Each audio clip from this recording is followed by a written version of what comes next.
Всем привет! Традиционный обзор недели. Эта неделя не богатая на события, но есть несколько тем, которые хотел бы с вами обсудить. Первое. 1000 директоров будут уволены и набраны по результатам конкурса. Biz bugünkü günü analiz жасап көрдük. Ошо 5 жылдан көп иштеген мектеп директорлорунун саны бүгүнкү күнү 966 тегерегинде. Мындайча айтканда 966 мектептин орду конкурска чыгып жатат. Ал эми чыкпай калган 1200ге жакын мектептин сынагы болсо, качан ошол мектептин директорунун иштөө мөөнөтү 5 жылга келип такалганда автоматтык түрдө баягы жылда өтүп турган ошо жалпы тестке катышмакчы. Я считаю, что это абсолютно популистский и бесполезный ход. Деньги на ветер, и я объясню почему. Какие цели ставятся, чтобы пришли на их места лучшие и чтобы сместить коррупционных царьков? Но откуда взяться лучшим, если нет учебных центров, чтобы готовить директоров, именно директоров? А царькам дают возможность обратно подать на тот же конкурс. То есть эти увольнения ничего не решают, но зато идеально подходят для коррупции. 1000 директоров – это потенциально 1000 взяток. Мы уже это проходили. Помните отбор в финансовую полицию, а совет по отбору судей? После всех этих тестов и отборов качественно в судебной системе и в той же бывшей финансовой полиции ничего не изменилось. И таких примеров достаточно, когда суеты и шуму было много, а толку мало. Но давайте послушаем, какие требования выставляются директорам. Отвечая на вопросы, замминистра сказала, что к кандидатам предъявляются минимальные требования: высшее педагогическое образование и опыт работы на административных должностях в учреждениях образования 7 лет. Ну, разве это реформа? Все те же люди тусуются из одной корзины в другую. Реформа, в моем понимании, это обновление, это что-то новое, а это просто смена людей на лояльных или угодных. Я знаю молодых людей, которые только выпустились, но показывают результаты в управлении организациями. Я уверен, они были бы намного эффективнее 90% директоров школ по всему Кыргызстану. Но их знания и опыт, и современный взгляд на управление организацией государству не нужны. Нужны клерки, которые 7 лет копошились в этой неэффективной системе образования. И да, по самым простым подсчетам, на одного школьника Кыргызстан тратит $350 в год. Для сравнения, Казахстан в 2015 году тратил $1500, Россия $2500. Поймите, что на образование у нас тратится во много раз меньше, чем в соседних странах. И чтобы изменить все на корню, нужны глобальные реформы, а не просто поменять шило на мыло. Ильгиз Шаменов – активист, который выступает против разработки месторождения Жетимток. Активно высказывает аргументы в социальных сетях. Неизвестные люди приходят к нему домой, расспрашивают соседей. Это такая профилактика против неугодных властям, заодно добывают информацию. Знакомая история.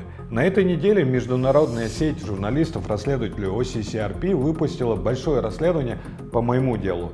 И они выяснили, что ГКМБ посылала запросы задолго до того, как подкинули мне и Болоту Назарову наркотики, задолго до того даже, как было возбуждено дело по якобы поддельным паспортам. Из материалов дела следует, что сотрудники ГКМБ запросили информацию о внутреннем паспорте Темирова за 2 месяца до того, как Адыл Кызы обратилась в милицию. Среди материалов дела есть письмо Министерства цифрового развития от 23 ноября. Это ответ на запрос ГКМБ на предоставление информации о внутреннем паспорте Темирова из расследования OCCRP. Как действуют власти? Как действуют власти? То есть появляется некий неугодный власти, будь то расследователь, журналист, политолог, активист, банкир, кто угодно. Сразу же правоохранительные органы вместо того, чтобы ловить бандитов, начинают следить за ними. Устанавливать камеры, прослушивать разговоры, посылают провокаторов и подставных лиц. И по любому, даже абсурдному поводу возбуждают дела и фабрикуют доказательства. В связке с ними действуют пропагандисты, фабрики троллей в социальных сетях и подконтрольные СМИ и блогеры.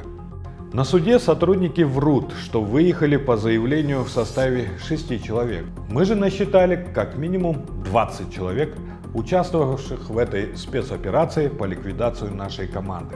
Toyota Highlander, Volkswagen, Mercedes приехали задолго до приезда спецназа. Вот эти трое неизвестных вылавливают наших сотрудников на улице.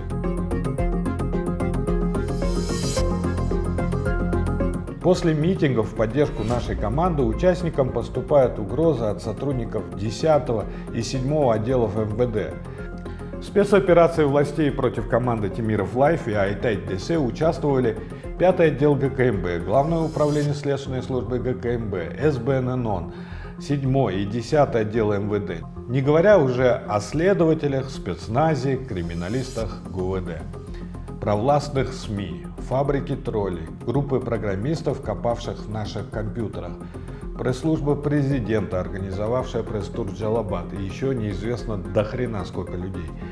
Итак, под такое давление попали за последний год Кактус Медиа, в СИЗО сидит директор Next TV Талайбек Душембиев, за позицию против казино сидит активист Адилет Балтабай, выдвигались обвинения против Атая Бейшембек, Семетея Таласбек Улу, за комментарии судят Мирлана Ураимова, по наркотикам проходят активисты организации Джети Дубан, подозрительные смерти в СИЗО политолога Марата Казахбаева и экс-зама Айлбанка Бахыта Асамбаева. На этом фоне, по уничтожению свободы слова в Кыргызстане, президент проводит заседание правительства. Самое главное, появилось СМИ. Закупаем много битума, значит строим много дорог. Взаимосвязь в этом есть, но не железная. Битум требуется не только для строительства дорог. Не будет понятия крыши, сказал президент. Это на тюремном жаргоне, если кто-то не понимает слово крыша. Означает злоупотребление служебным положением за вознаграждение в пользу какого-либо бизнеса. На нашем языке коррупция. То, с чем власти показательно борются, но внешние показатели говорят об обратном. В общем, заседание не оправдало ожиданий никакой сенсации или важной определяющей будущее страны шагов. Угрозы, манипуляции цифрами и обещания. Как всегда, ничего нового. Впрочем, ничего нового. Ташиев не отставал от Садыра Джапарова на этой неделе и встретился со строительными компаниями. Они пожаловались на водоканал и трудности с подключением их строек. Камчыбек Ташиев приказал соответствующим службам разобраться, а это значит водоканалу. В полномочия вице-премьера по обороне не входит сфера экономики и строительства. Но кто же ему что скажет? Сегодня все будет по-твоему. Ну а в сфере безопасности населения и обороны государства похвастать нечем. Провал с задержанием члена ОПГ Дойчингыза сделал спецназ ГКМБ посмешищем.